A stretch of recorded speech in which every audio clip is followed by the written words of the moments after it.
Hello everyone, तपाईँलाई स्वागत छ मेरो फेरि अर्को नयाँ भिडियोमा। तपाईँले टाइटल देखेर थाहा पाइहाल्नु होला होइन के हो भनेर। अनि आज फेरि मेरो छोरीदेखि स्टार्ट गर्दैछु। मेरो छोरी चाहिँ सुतिरहेछिन्। सुत्दा चाहिँ पहिला उसकै सिरानी बोकेर सुतेकी थिइन्, त्यहाँ पछाडि मैले सिरानी लगाइदिएँ अनि सुत्ने स्टार्ट चाहिँ खालि त्यसरी सुत्छिन्। अनि छोरी सुतिसकेपछि मैले लगेँ लुगा। बे त अब खाइयो होइन, अनि फेरि अब बे खाइसकेर त लुगा त्यतिकै राख्नु भएन, अनि त लुगा त धुनै पर्यो। लुगासुगा त्यहाँबाट पानीमा भिजाएँ, एकछिन भिजाइसकेपछि म चाहिँ गएँ। मौसम पनि अलिक कस्तो कस्तो भइरहेको थियो कि पानी पर्ला पर्ला हुन्छ। फेरि नानीको लुगा सुकाएर आएको थिएँ, भिज्छ होला भनेर उठाएँ।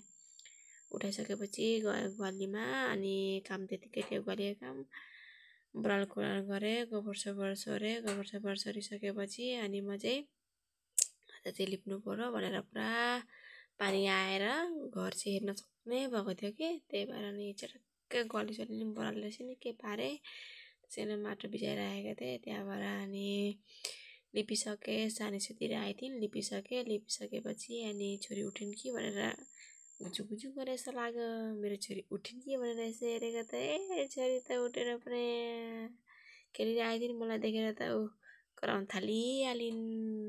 अनि मेरो छोरीको चाहिँ दाँत उम्रेको छ क्या, दुईवटा भर्खरै उम्रेको।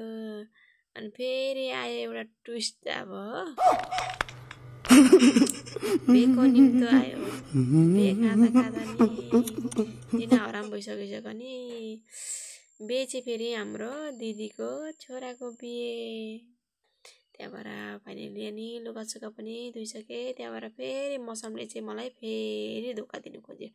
लुगा चाहिँ धोएर सुकाए, फेरि पानी आउन गर्छ। Bye bye, thank you for watching. Thank you. मन परेमा लाइक गर्नु, सेयर गर्नु, अनि मेरो युट्युबमा चाहिँ मम्मी छोरी छ भनेर ब्लग, त्यसमा गएर सब्सक्राइब गरिदिनु। By by.